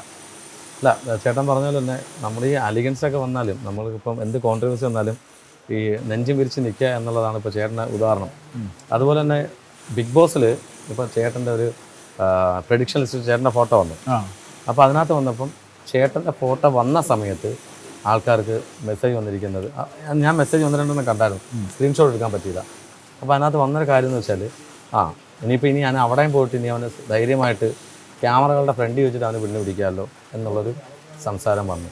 ആക്ച്വലി ബിഗ് ബോസിലേക്ക് ക്ഷണം വന്നോ? അല്ല, അത് നമ്മളെ എല്ലാ വർഷവും നമ്മളെ പ്രൊഡിക്ഷൻ ലിസ്റ്റിൽ വരാറുണ്ട്. ഞാൻ പറഞ്ഞല്ലോ, ഞാനൊരു ഇൻഫ്ലുവൻസറോ അല്ലെങ്കിൽ വ്ളോഗറോ അല്ലെങ്കിൽ അങ്ങനെ ഒരു സോഷ്യൽ മീഡിയ ഒന്നുമല്ല. ഞാനൊരു കമ്പനിയുടെ എംപ്ലോയി ആണ്, working in A company, CEO ആയിട്ട് വർക്ക് ചെയ്യണം. അപ്പോൾ എൻ്റെ ജോലിയും മറ്റു കാര്യങ്ങളും ഒക്കെ ഉണ്ട്. അപ്പോൾ എൻ്റെ മെയിൻ ബ്രെഡ് ആൻഡ് ബട്ടർ അതാണ്. ഇതൊരു വലിയ പാഷൻ്റെ പുറത്ത് ചെയ്യുന്നതേ ഉള്ളൂ. അതെ അതെ. അല്ലാതെ ഇൻഫ്ലുവൻസർ ആയിട്ട് വന്നതിന് ശേഷം ഞാനൊന്നും അതിൽ നിന്ന് വലിയ അങ്ങനെ ഇതൊന്നുമില്ല. ഞാൻ ചെയ്യുന്ന ജോലിയുടെ അതാണ് എൻ്റെ ബിസിനസ്, മറ്റു കാര്യങ്ങളാണ് എനിക്കുള്ള മെയിൻ കാര്യങ്ങൾ. എനിക്ക് യു എയിൽ ചെറിയ ചെറിയ ബിസിനസ്സുകളുണ്ട്, സുഹൃത്തുക്കളുമായി ചേർന്ന് നടത്തുന്നു. പിന്നെ കുറച്ച് പരിപാടികളൊക്കെ ആയിട്ട് നമ്മൾ പോകുന്ന ഒരാളാണ്. അപ്പോൾ അതിൻ്റെ ഇടയിൽ എനിക്ക് ഇത് നമ്മുടെ ഒരു ഇഷ്ടം, പാഷൻ എന്നുള്ളത്. പക്ഷേ ഇതിൽ എനിക്കുണ്ടായ ഇൻസ്റ്റൻ്റ് ആയിട്ടുള്ള അല്ലെങ്കിൽ വളരെ വളരെ എന്താ പറയുക ഷാർപ്പായിട്ടുള്ളൊരു വളർച്ചയുണ്ട്. അതിനൊരു കൺസിസ്റ്റൻസി ഉണ്ട്. നമ്മളൊരു വീഡിയോ ഇട്ടാൽ അതിൻ്റെ ഒരു കൺസിസ്റ്റൻ്റ് ആയിട്ട് ഹിറ്റുകളാണ്. ഒരു ബ്രാൻഡ് പ്രൊമോട്ട് ചെയ്താൽ അതെല്ലാം കൺസിസ്റ്റൻ്റ് ആയിട്ട് ഹിറ്റുകളാണ്. ഒരേ ബ്രാൻഡിൻ്റെ വീണ്ടും വീണ്ടും നമ്മളെ കൊണ്ട് റിപ്പീറ്റ് ചെയ്യിപ്പിക്കുന്നു. അത് കൺസിസ്റ്റൻസി ഉണ്ട്. ഹിറ്റ് ചേട്ടാ, പിന്നെ എല്ലാവർക്കും അറിയേണ്ട ഒരു ചോദ്യം തന്നെയാണ്. അപ്പം സാധാരണ നമുക്ക് മനുഷ്യാവകാശ കമ്മിറ്റിയിൽ അല്ലെങ്കിൽ അവിടെ മനുഷ്യാവകാശ കേസ് കൊടുത്തു കഴിഞ്ഞാൽ നമുക്ക് ഇത് കേസ് കൊടുത്ത് എന്താണ് പരാതി എന്താണെന്ന് നമുക്ക് അറിയാൻ പറ്റും. FIR ഇട്ടിരിക്കുന്നത് എന്താണുള്ളത്. അതിനകത്ത് എന്താണ് ചേട്ടാ വായിച്ചു നോക്കിയായിരുന്നു? എൻ്റെ FIR ഞാൻ വായിച്ചു നോക്കി. അത് നമ്മുടെ അവകാശമാണല്ലോ. വക്കീല് എനിക്ക് അയച്ചു തന്നു. പോലീസ് ഈ കുട്ടി പറയുന്ന അനുസരിച്ച് അറിഞ്ഞും പറഞ്ഞും കുറേ സെക്ഷൻസ് ഇട്ടിട്ടുണ്ട്. അതൊക്കെ തന്നെ ആയിരിക്കും ഒരുപക്ഷെ എനിക്കത് കോടതിയുടെ കണ്ണിൽ അനുകൂലമായി മാറി. എന്തൊക്കെയാണ് അതിനകത്ത് പരാതി? ജസ്റ്റ് ഇതൊരു ഫോട്ടോഷൂട്ട് നടത്തിയ കാര്യമാണ്. ഞാൻ നടത്തുന്നതല്ല, ഒരു കമ്പനി നടത്തിയിട്ട് ഞാൻ ഗസ്റ്റായിട്ട് പോയതാണ്. പക്ഷെ അതിൻ്റെ അകത്ത് ഇല്ലാത്ത ചാർജസ് ഒക്കെ ഒരു മാക്സിമം ചാർജസ് എന്തൊക്കെയാണ്? അല്ല, അത് നമ്മൾ ഇത് ഉള്ളതുകൊണ്ടാണ് ഞാൻ പറയാത്തത്. അറിയാൻ പറ്റില്ല, എനിക്ക് കോടതിയോടുള്ള ബഹുമാനത്തിൻ്റെ പേരിലാണ് പറയുന്നത്. എന്നാലും സംഭവം ഞാനിപ്പോൾ അനീഷ് ഇവിടെ ഒരു ഷൂട്ടിന് വിളിച്ച് ഞാൻ വന്നു അറ്റൻഡ് ചെയ്ത് പോയി. 2.5 മാസത്തിന് ശേഷം ഒരു പരാതി വന്നു കഴിഞ്ഞാൽ അതിൻ്റെ അകത്ത് ഇവിടെ വന്ന ഒരു ക്യാമറമാനോ അണ്ടർ ഏജിലാണെന്ന് പറഞ്ഞു. ഞാൻ അതിൻ്റെ അകത്ത് എന്ത് വിളിച്ചു? അതാണ് സംഭവം. അങ്ങനെയാണ് പരാതി കൊടുത്തത്. പക്ഷെ കൊടുക്കുന്നെങ്കിലും ചേട്ടനെതിരെ എങ്ങനെയാണ് കൊടുത്തത്? ചേട്ടൻ അവിടെ അഭിനയിക്കാൻ വന്നതല്ലേ, കമ്പനിക്കെതിരെയല്ലേ കൊടുക്കണ്ടേ? ആർക്കെതിരെയും പരാതി കൊടുക്കാമല്ലോ. എങ്കിലും ചേട്ടനകത്ത് പരാതി വന്നിരിക്കാൻ മൊത്തത്തിൽ അറിഞ്ഞിരിക്കുന്നത് ചേട്ടന് പിന്നെന്താണ് കോസ്റ്റ്യൂമിൽ വ്യത്യാസം വരുത്തിയത് ഫോട്ടോഷൂട്ട് നടത്തുന്നൊക്കെയാണ് വന്നത്. എൻ്റെ കോസ്റ്റ്യൂം തന്നെ ഞാൻ ചെന്നപ്പോൾ അവിടെ ചെന്നപ്പോഴാണ് ഞാൻ അറിയുന്നത്. എനിക്ക് ആദ്യം ഒരു വൈമുഖ്യത ഉണ്ടായിരുന്നു. കാരണം കുറച്ച് ഷോർട്സും പിന്നെ മറ്റേ ഇതാണ് നമ്മളുടെ ബാത്റോബുമാണ്. അപ്പോൾ ഷോർട്സ് മാത്രമാണ് ആദ്യം പറഞ്ഞത്. ഞാൻ ചോദിച്ചുകൊണ്ടാണ് ബാത്റോബ്, കാരണം ഞാൻ കുറച്ച് ചബ്ബിയായിട്ടുള്ള. അപ്പോൾ എനിക്ക് മറ്റേ 6 പാക്കും കാര്യങ്ങളൊന്നും. പക്ഷേ ഇറ്റ്സ് ഓക്കെ, ഫിറ്റ് ബോഡിയാണ്, ഹെയറി ബോഡിയാണ്. എനിക്ക് ഹെയറി ബോഡി പുറത്ത് കാണിക്കാൻ ഭയങ്കര ഒരു ചമ്മലാണ്, ഒരു ഇതുപോലെ. അപ്പം ഞാനിങ്ങനെ മുടി വയ്ക്കാൻ, അപ്പോൾ ഞാൻ പറഞ്ഞാൽ എനിക്കൊരു ബാത്റൂമും കൂടെ തരുന്നുണ്ട്. കാരണം എൻ്റെ ഫുൾ ബാക്കിലും എല്ലായിടത്തും ഹെയറാണ്. അതെ. അപ്പം അങ്ങനെയാണ് അവർ ബാത്റൂം തന്നത്. അല്ല, അപ്പോൾ ഏതിൻ്റെ കണ്ടന്റ് ബേസ് ചെയ്തിട്ടാണ്? അവരുടെ പ്രൊഡക്ഷൻ ഹൗസ്, ജാൻ പ്രൊഡക്ഷൻസ് എന്ന് പറഞ്ഞ കമ്പനിയുടെ പ്രൊഡക്ഷൻ, അവരുടെ പ്രൊമോഷന് വേണ്ടി അവർ ചെയ്തൊരു വീഡിയോ ഷൂട്ടാണ്. അതിനകത്താണ് എന്നെ ഗസ്റ്റ്. അപ്പോൾ എനിക്ക് തോന്നുന്നു ഇവർ ഈ സോ കോൾഡ് പരാതി കൊടുത്ത ഇൻഫ്ലുവൻസേഴ്സിന് ഇവരുമായിട്ട് നേരത്തെ ചർച്ചയൊന്നും നടന്നിട്ടുണ്ടാവായിരിക്കും. പക്ഷെ അവരെ വിളിച്ചിട്ടില്ല. അപ്പോൾ അവർ ഇത്തരം ഷൂട്ടുകൾ അല്ലെങ്കിൽ ഇത്തരം പ്രൊമോഷനുകൾ, ഇത്തരം ഫംഗ്ഷനുകൾ എന്ത് തന്നെ നടന്നാലും അതിന് എന്തിന് മുകേഷ് നായർ അവിടെ തന്നെ ഉണ്ടൊരു അസൂയ. അത് കഴിഞ്ഞ് മറ്റേ ഏതൊരു സിനിമയിൽ ശങ്കരാടി പറയുന്നില്ലേ, ഒരുത്തൻ നന്നായിട്ട് പോയാൽ നമുക്ക് അവനെ ഏതെങ്കിലും ഒരു പെണ്ണ് കേസിൽ കൊടുക്കുകയല്ല. അതിന് പറയുന്നുണ്ട് സന്ദേശം എന്ന സിനിമയിൽ. പ്രതിക്രിയാവാദികളും വിഘടനവാദികളും അതിന് തൊട്ടുമ്പത്തെ ഡയലോഗാണ്. നമുക്ക് അവനൊരു പെണ്ണ് കേസിൽ കൊടുക്കുകയാണ്, അവന്റെ പ്രതിച്ഛായ നശിപ്പിക്കാതെ. അതാണ് ഇവിടെ ശ്രമിച്ചത്. പക്ഷേ നമ്മുടെ ബഹുമാനപ്പെട്ട നീതിപീഠം അല്ലെങ്കിൽ ഭാരതീയ നിയമസംഹിത അതൊരു ശക്തമായ ഒരു പ്രസ്ഥാനമാണ്. അതുകൊണ്ട് നിങ്ങൾ ആരും പേടിക്കണ്ട. അങ്ങനെ ആർക്കും ആരെയും പ്രതിച്ഛായ കള്ളക്കേസുകൾ കൊടുത്ത് നശിപ്പിക്കാനൊന്നും പറ്റില്ല. ചിലപ്പം ഒരു രാത്രി അല്ലെങ്കിൽ ഒരു ദിവസം എന്തെങ്കിലും ഒരു കേസ് കൊടുക്കുന്നൊരു വാർത്ത കൊടുക്കാം. പക്ഷേ നമ്മൾ നിരപരാധിയാണെന്നുണ്ടെങ്കിൽ നമുക്ക് ഫൈറ്റ് ചെയ്യാം. അതിനുള്ള അവസരം നിങ്ങൾക്കുണ്ട്. ഇത് ഇന്ത്യയാണ്, ഇവിടെ നമുക്കിതെല്ലാം ചെയ്യാൻ പറ്റും. കാരണം നമ്മൾ വിശ്വസിക്കുന്ന ഒരു നിയമം നമ്മളെ സംരക്ഷിക്കുന്നുള്ളതാണ് എൻ്റെ ലൈഫ് കൊണ്ട് എനിക്ക് മനസ്സിലായ കാര്യം. ഞാൻ നിയമത്തിൽ വിശ്വസിച്ചിരുന്നു, ഉറപ്പായിട്ട് വിശ്വസിച്ചിരുന്നു. എനിക്ക് നീതി കിട്ടുമെന്ന് എനിക്കറിയായിരുന്നു. എനിക്കത് കിട്ടി എന്നാണ്. ഇപ്പോൾ തന്നെ ഒരു എന്താ പറയുക, ഒരു 90% ഇതാണ്. ഇതിപ്പോൾ ഒരു ഫൈനൽ ഇത് വരുമ്പോൾ എനിക്കറിയാം. അല്ല, അങ്ങനെയൊന്നുമില്ല.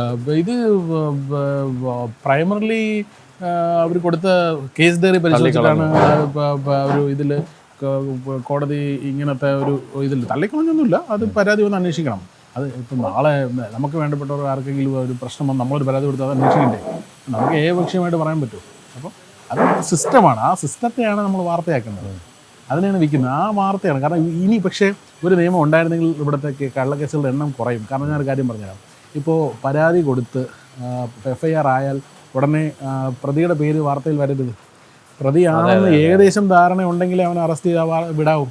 അല്ലെങ്കിൽ കോടതി പറഞ്ഞതിന് ശേഷം മാത്രമേ അവൻ്റെ പേര് വരാവൂ എന്നുള്ളൊരു പക്ഷേ ചേട്ടൻ്റെ പെട്ടെന്ന് ഇത് ഇങ്ങനെ ഒരു വാർത്ത സാറ്റലൈറ്റ് ചാനലിലാണ് കൂടുതൽ വാർത്ത. അതെ ഞാൻ എല്ലാവർക്കും അറിയാവുന്ന ഒരാളല്ലേ. ഇപ്പോൾ കൂടുതൽ പേര് എനിക്ക് വളരെ നന്ദിയുണ്ട്. കാരണം ഈ ഒരു വാർത്ത ഒന്നും അറിയാത്തവരോട് കുറച്ചുകൂടെ അറിഞ്ഞു കുറച്ചും കൂടെ റീച്ച് കൂടി. അല്ല ചേട്ടനെ അറിയാത്തവരെന്ന് പറഞ്ഞാൽ ഈ നാട്ടുപ്രദേശത്ത് അമ്മമാരൊക്കെ ഉണ്ട്, ഈ വാർത്തകൾ കാണുന്നവരുണ്ട്. അവരൊന്നും റീൽസ് കാണാത്തവരായിരിക്കും. പക്ഷേ ഈ വാർത്തയിൽ പെട്ട ആരാണ് ഈ മുകേഷ് നായർ അല്ലെങ്കിൽ ബ്ലോഗർ ആരാണെന്നുള്ളത് അവർ പിന്നെ സെർച്ച് ചെയ്ത് തുടങ്ങി കാണും, ആരാണെന്ന് അറിയാൻ വേണ്ടിയിട്ട്. I am not only influencer, ഒരു ബിസിനസ് പേഴ്സൺ. നമ്മൾ ചെയ്യുന്ന ബിസിനസ്സാണല്ലോ. പിന്നെ ബ്രാൻഡിങ് എന്ന് പറയുന്നത്, ഇപ്പോൾ ഞാൻ MBA മാർക്കറ്റിംഗ് ആൻഡ് ബ്രാൻഡിങ്ങിലാണ്. ഞാൻ കേരള യൂണിവേഴ്സിറ്റിയിലാണ് ചെയ്തത്. ഞാൻ അതിൻ്റെ അകത്ത് കൊള്ളാമെന്നുള്ള നല്ല മാർക്ക് മേടിച്ച റാങ്കോട് കൂടി പാസ്സായ ആളാണ്. അപ്പോൾ എൻ്റെ തൊഴിലാണത്, അത് ഏത് ചെയ്യേണ്ട അവസരം തന്നെയാണ്. അതുകൊണ്ട് എനിക്ക് നേരാവണ്ണം ബ്രാൻഡ് അറിയാമെന്നുള്ളതാണ് ഈ ബ്രാൻഡുകളൊക്കെ എന്നെ വിളിക്കുന്നത്. തീർച്ചയായിട്ടും അതിൽ വേറെ കുറേ ഇൻഫ്ലുവൻസേഴ്സ് അസൂയപ്പെട്ടൊരു കാര്യമില്ല. നമുക്ക് we cannot buy experience and education എന്ന് പറയുന്നത് നമുക്ക് പൈസ കൊടുത്ത് മേടിക്കുന്നത് കിട്ടുന്നതല്ല. കേരള യൂണിവേഴ്സിറ്റികളിൽ എന്ന് പറഞ്ഞാൽ വൺ ഓഫ് ദി ബെസ്റ്റ് യൂണിവേഴ്സിറ്റിയാണ്. ഞാൻ പുറത്ത് പോയി പഠിച്ചിട്ടുണ്ട്, വേറെ ഒരുപാട് പോസ്റ്റ് ഗ്രാജുവേഷൻസ് ഉള്ള ആളാണ്. ബട്ട് നമ്മളെ എഡ്യൂക്കേഷൻ അല്ല, നമ്മുടെ എക്സ്പീരിയൻസ്, നമ്മുടെ ഇത്രയും വർഷത്തെ ഒരു ഇതെന്ത് പറയാം, നമ്മുടെ കൺസിസ്റ്റൻസി എന്ന് പറയുന്ന ഒരു സാധനമൊക്കെ ആർക്കും അങ്ങനെ എളുപ്പം എടുത്തുകൊണ്ട് പോകാൻ പറ്റുന്ന കാര്യങ്ങളല്ല.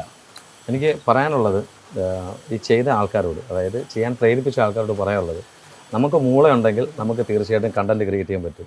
കണ്ടൻറ്റ് ക്രിയേറ്റ് ചെയ്യുന്ന ആളുടെ മണ്ടയ്ക്കോട്ട് കയറലല്ല നിങ്ങളുടെ ജോലി. നിങ്ങൾ ചെയ്ത് കാണിക്കുക, പ്രൂവ് ചെയ്ത് കാണിക്കുക, അദ്ദേഹത്തിന് മുകളിലെത്താമെന്ന് പ്രൂവ് ചെയ്ത് കാണിക്കുക. അല്ലാതെ ഇങ്ങനെയുള്ള ചെറിയ ചെറിയ കേസുകളിൽ കുടുക്കി കഴിഞ്ഞൊന്നും ചെറിയ കേസാക്കി മാറ്റില്ലേ. അത് ഒന്നും ഇല്ലാത്തതുകൊണ്ടല്ലേ ചെറിയ കേസായി മാറിയത്, ഇല്ലെങ്കിൽ ഇത് വലിയ കേസായി. തീർച്ചയായിട്ടും നിങ്ങൾ പുറത്തുപോലും അതുകൊണ്ടാണ് ഞാൻ ചെറിയ കേസ് എന്ന് പറഞ്ഞത്. അപ്പോൾ ആ കേസൊന്നും ഇവിടെ ഇവിടെ ഏക്കുന്നതല്ല, കുറച്ച് സ്ട്രോങ് ആണ്. അപ്പോൾ ചേട്ടാ, നമ്മുടെ പ്രേക്ഷകരോട് എന്താ പറയുക? കാര്യം നമ്മൾ ഓൾമോസ്റ്റ് എല്ലാം സംസാരിച്ചു കഴിഞ്ഞു. നമ്മൾ ഇതിനെക്കുറിച്ച് മാത്രമാണ് നമ്മൾ സംസാരിച്ചത്. പ്രേക്ഷകരോട് എന്താ പറയുക? പ്രേക്ഷകരോട് പറയാനുള്ളത്, നിങ്ങൾ തന്ന എനിക്ക് ഈ ഒരു സമയത്തൊരു സപ്പോർട്ട്. കാരണം ഒരു 10-20% ആൾക്കാർ നെഗറ്റീവ് പറഞ്ഞെങ്കിൽ ഒരു 80%-ഓളം ആൾക്കാർ, എനിക്ക് ഒരുപാട് മെസ്സേജ്, ഏറ്റവും കൂടുതൽ മെസ്സേജ് വന്നത് അമ്മമാരുടെയും ഹൗസ് വൈഫ്സിൻ്റെയും കുറേ സഹോദരിമാർ, പെണ്ണുങ്ങൾ. എനിക്ക് ചേട്ടൻ്റെ വീഡിയോസ് ഞങ്ങൾക്ക് ഇഷ്ടമാണ്, ചേട്ടൻ അതിൻ്റെ ആവശ്യമില്ല, അല്ലെങ്കിൽ ഇതൊരു ഫാബ്രിക്കേറ്റ് ആണെന്ന് മനസ്സിലാവുന്നു. കൂടുതലും എന്നെ ഇത് ചെയ്തത് ഈ പറയുന്ന കുറേ അമ്മമാരും ഇതുപോലുള്ള സഹോദരിമാരും കുറേ പിള്ളേരും, കോളേജ് പിള്ളേർ, ഇവരൊക്കെ മെസ്സേജ് അയച്ചു. പേഴ്സണലി സ്കൂളിൽ പഠിക്കുന്ന പിള്ളേർ ഒക്കെ പേഴ്സണലി എൻ്റെ DM ഞാൻ അനീസിന് അയച്ചുതരാം. സപ്പോർട്ടെന്ന് പറഞ്ഞാൽ ഇന്നോർമസ് സപ്പോർട്ട്, വിദേശികൾ ഒരുപാട് സ്ഥലത്തുനിന്ന്. അപ്പോൾ അത്തരം കാര്യങ്ങൾ എനിക്കൊരു സപ്പോർട്ട് തന്നതിന് വളരെ സന്തോഷം. ആ ഒരു സപ്പോർട്ട് ഉള്ളതുകൊണ്ടാണ് എനിക്കിത് തെളിയിക്കാൻ പറ്റുന്നത്, അല്ലെങ്കിൽ എനിക്കിങ്ങനെ ഫൈറ്റ് ചെയ്യാൻ പറ്റുന്നത്.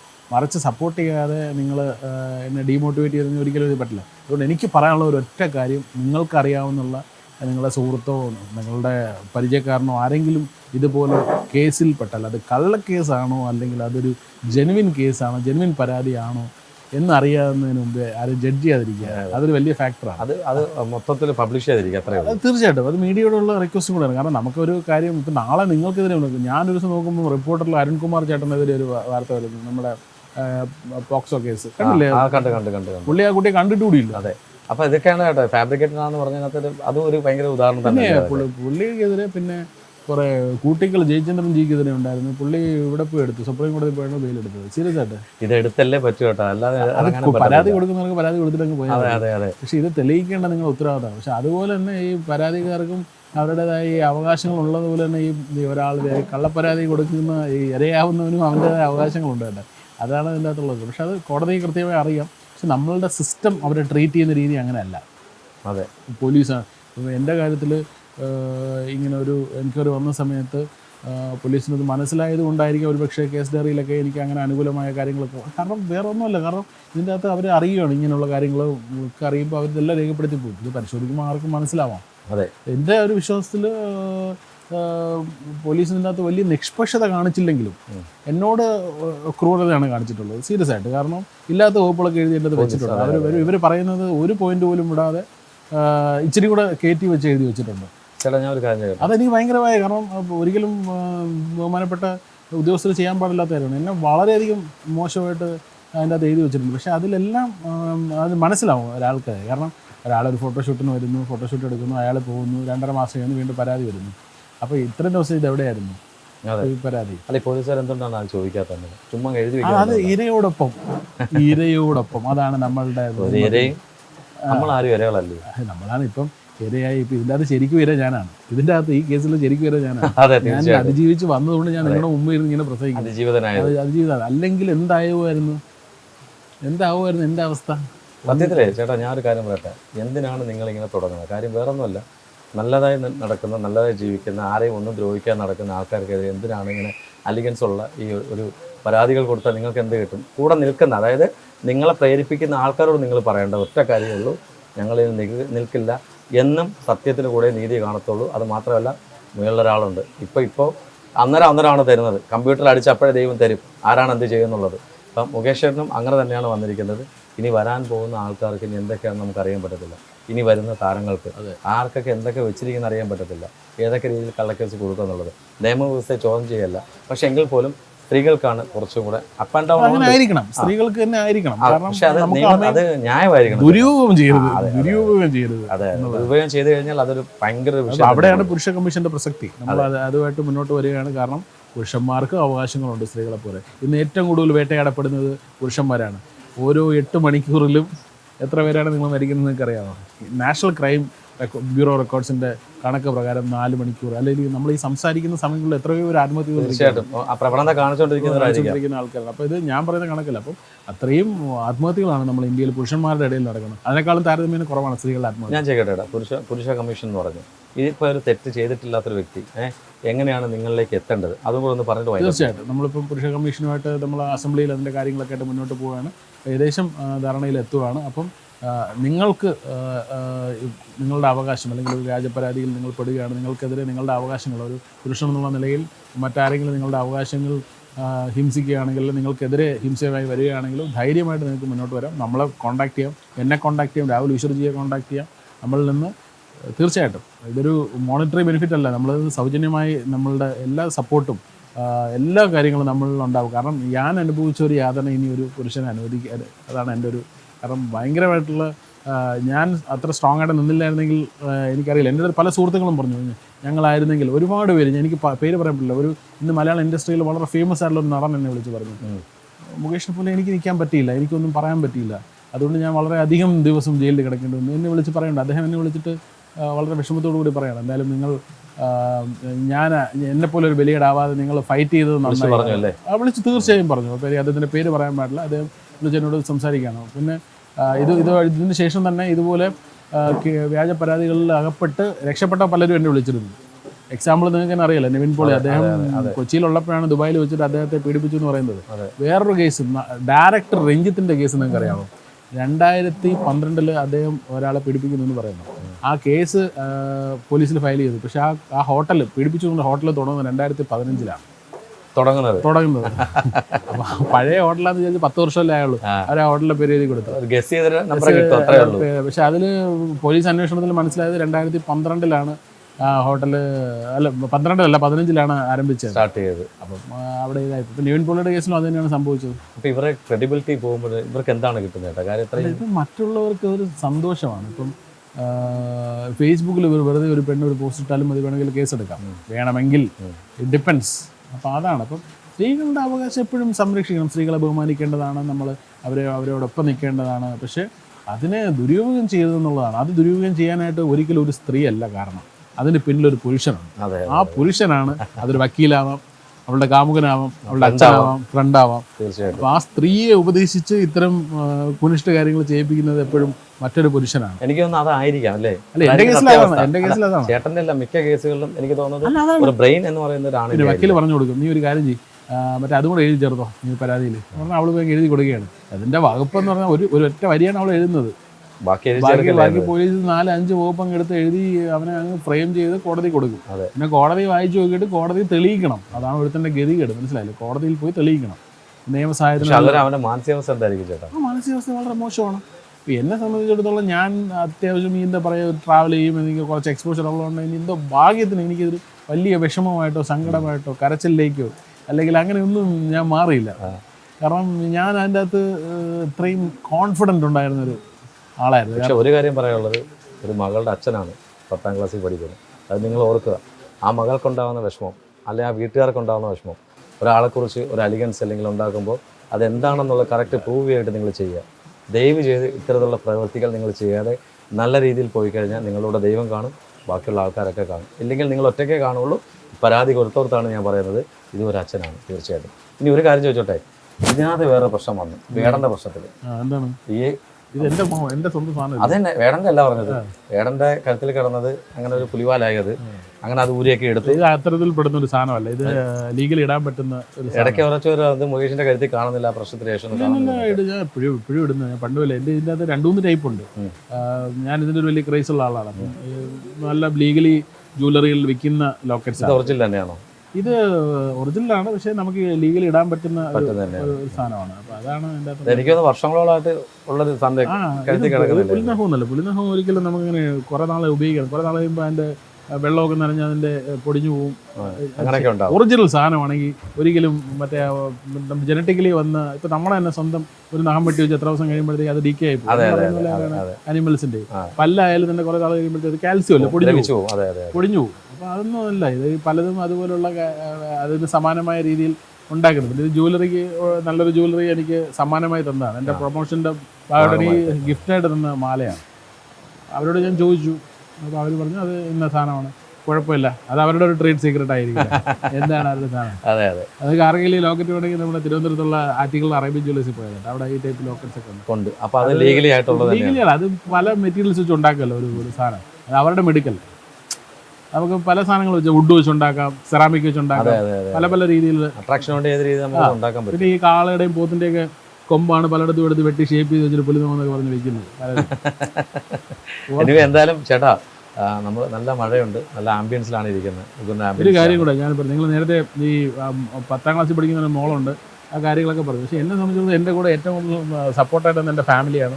എൻ്റെ അമ്മ, എൻ്റെ മോള്, അങ്ങനെ എൻ്റെ ഫാമിലി ഭയങ്കര സപ്പോർട്ടായിരുന്നു. എൻ്റെ ബ്രദറായിരുന്നു, എല്ലാവരും വളരെ അടുത്ത് വന്നു. ഇപ്പോൾ കസിൻസ് ആയാലും എല്ലാവരും ഡെയിലി വിളിക്കുകയും അല്ലെങ്കിൽ ആ ഒരു സപ്പോർട്ട് എന്ത് ആവശ്യം വേണം എന്നുള്ളത്. പക്ഷെ ഞാൻ സ്വന്തമായിട്ടാണ് കാര്യങ്ങൾ ഇപ്പോൾ വക്കീലിനെ തീരുമാനിക്കുന്നതും അല്ലെങ്കിൽ എന്ത് ചെയ്യണമെന്ന് എൻ്റെ ഡിസിഷൻ ഫൈനൽ എടുക്കുന്നത് ഞാനാണ്. പക്ഷേ ഇത്തരം വീട്ടുകാർ നിങ്ങളുടെ എനിക്ക് പറയാനുള്ള വീട്ടുകാരോടാണ്. കാരണം നിങ്ങളുടെ മകനോ സഹോദരനോ അല്ലെങ്കിൽ ഫ്രണ്ടിനോ ഒക്കെ ഒരു പ്രശ്നം ഉണ്ടായാലും നിങ്ങൾ അവരെ മാക്സിമം സപ്പോർട്ട് ചെയ്യുക. ജെനുവിൻ ആണെന്ന് തോന്നുകയാണെങ്കിൽ പുള്ളിയെ കേൾക്കാൻ ശ്രമിക്കുക. പുള്ളി ഇപ്പം വളരെ മോശം കാര്യങ്ങൾ ചെയ്യുന്ന ഒരാളെ സപ്പോർട്ട് ചെയ്യണമെന്ന് ഞാൻ പറയുന്നില്ല. പക്ഷേ ജെനുവിൻ ആയിട്ടുള്ള ഒരാളാണെങ്കിൽ നിങ്ങൾ തീർച്ചയായും സപ്പോർട്ട് ചെയ്യണം. അവർ സമൂഹത്തിൽ ഒറ്റപ്പെടുത്തരുത്. കാരണം അവർക്ക് ഉണ്ടായ ഈ ഒരു ഗതി നാളെ നിങ്ങൾക്കും ഉണ്ടാവാം. പറയാൻ പറ്റുമോ, ഞാൻ ഈ ഇവിടെ ഇരുന്ന് ഞാൻ ഇത്രയും വർഷം വിചാരിച്ചിട്ടില്ല എനിക്കെതിരെ ഒരു പരാതി തന്നെ വരുമെന്ന്. ആദ്യമായിട്ടുള്ളൊരു പരാതിയാണ്. എൻ്റെ ഹിസ്റ്ററി നോക്കിയാൽ first police criminal case in the history Mukesh ഇതാണ്. ഫസ്റ്റ് FIR ലോഡ്ജ് ചെയ്യുന്ന ഇതാണ്. ഈ ബാറുകൾ ഇത് ഉദ്ഘാടനം ചെയ്തതിൻ്റെ പേരിൽ 2-3 എക്സൈസ് പെറ്റി കേസുകളുണ്ട്. പെറ്റി കേസുകൾ അല്ലാതെ എൻ്റെ അപ്പോൾ അത്തരം ബാക്ക്ഗ്രൗണ്ട് ഉള്ള ഒരാൾക്ക് ഈ ഒരു ഇത് പ്രത്യേകിച്ച് ഞാൻ അത്രയും ഒരു ഹൈപ്പിൽ ഈ ലിക്വർ പ്രൊമോഷൻസും എല്ലാ ബ്രാൻഡ് പ്രൊമോഷനും ചെയ്യുന്ന ഒരാളായതുകൊണ്ട് അത്ര കേസുകൾ വരും. അത് സ്വാഭാവികമാണ്. അപ്പോൾ അത് ഒരേ സമയം തന്നെ സർക്കാർ വിൽക്കുകയും എന്നാലത് ഇതാകാൻ പാടില്ല എന്ന് പറയുകയും ചെയ്യുന്ന പരസ്യം ചെയ്യാൻ പാടില്ല എന്ന് പറയുന്ന സാധനമാണ്. ഇത് വിറ്റ വരുമാനത്തിലാണ് ഉള്ളി ഓടുന്നത്. ഡീസലും പെട്രോളും പോലെ അടിക്കുന്ന ഈ പൈസയിൽ ഓട്ടോയുടെ പൈസയിലാണ്. വേറെ ഏതിരിക്കുന്നു ലാഭത്തിൽ ഓടുന്ന ഒരു സാധനം? വേറെ ലാഭത്തിൽ ഓടുന്ന സാധനം വളരെ കുറവാണ്. അപ്പോൾ ഈ ഒരു സാധനം ആണ്. അപ്പോൾ അത് അവരുടെ കാര്യം. എൻ്റെ ഒരു കൺസെപ്റ്റ് എന്ന് പറയുന്നത് ഇത്തരം പ്രശ്നങ്ങൾ വരുമ്പോൾ നിങ്ങൾ സ്ട്രോങ് ആയിട്ട് നിൽക്കുക. നിങ്ങളുടെ കൂടെ ഉള്ളവർക്കാണ് ഈ പ്രശ്നം വരികയാണെങ്കിൽ അവർ നിരപരാധിയാണെന്നില്ല അവരെ സപ്പോർട്ട് ചെയ്യുക, അവരെ കൂടെ നിൽക്കുക, അവരെ കേൾക്കുക. അത്രയേ ഉള്ളൂ. അതേ നമുക്ക് ചെയ്യാൻ പറ്റുള്ളൂ. പിന്നെ ഒരൊറ്റ കാര്യം, സത്യം എന്നാണെങ്കിൽ അത് പുറത്തു വരും. അതൊരു പവറാണ്. മനസ്സിലായില്ലേ? അത് നമുക്ക് എത്രയും പെട്ടെന്ന് തെളിയിക്കാൻ പറ്റട്ടെ എന്നുള്ളതാണ്. അതിനുവേണ്ടി നിങ്ങൾ എല്ലാ എഫേർട്ടും എടുക്കണം. അല്ലാതെ മാറി നിൽക്കരുത്, പോയി മറയരുത്, ഒളിച്ചോടരുത്. നിങ്ങൾക്ക് പറയാനുള്ളത് മീഡിയയോടും സോഷ്യൽ മീഡിയയോടും ഒക്കെ പറയാൻ നിങ്ങൾക്ക് നിങ്ങളുടെ സത്യസന്ധത ഇഷ്ടംപോലെ വഴികളുണ്ട്. നിങ്ങൾ അതിൽ നിന്നും ഒളിച്ചു മാറി നിൽക്കരുത്. നിങ്ങൾ എത്രത്തോളം ഒളിച്ചോടും അത്രത്തോളം നിങ്ങൾ കുറ്റവാളി എന്ന് നിയമവും ആൾക്കാരും നിങ്ങളെ കരുതിയുള്ളത്. നിങ്ങളുടെ ഭാഗത്ത് ന്യായമുണ്ട്, നിയമമുണ്ടെങ്കിൽ നിങ്ങൾ പോരാടണം. അതിനോടൊപ്പം ഞാനും ഉണ്ടാവും. എന്നോടൊപ്പം നിൽക്കുന്നൊരു വലിയ സംഘടനയുണ്ട്. അപ്പോൾ എല്ലാവരും ഉണ്ടാവും. എന്തെങ്കിലുമൊക്കെ ഉണ്ടെങ്കിൽ വിളിച്ചാൽ മതി, അണ്ണ അവിടെ ഉണ്ട്. അപ്പോൾ എന്തായാലും പുരുഷ കമ്മീഷൻ വരട്ടെ. അതുപോലെ ചേട്ടൻ ഇനി നല്ല ബ്രാൻഡുകൾ ഇനി വരട്ടെ. ഇതുകൂടി കുറച്ചുകൂടി മൈലേജായി. എല്ലാവിധ ഭാവങ്ങളും നേരുന്നു. എല്ലാം നല്ലതുണ്ടാവട്ടെ. 2026 ആകുമ്പോഴത്തേക്കിനും ഒരു വലിയൊരു സർപ്രൈസ് ഒളിഞ്ഞു കിടപ്പുണ്ട്. അതെന്താണ് വരട്ടെ, സർപ്രൈസ് അല്ലേ? അന്ന് നമ്മളൊന്നിരിക്കും. താങ്ക് യു സോ മച്ച് ചേട്ടാ.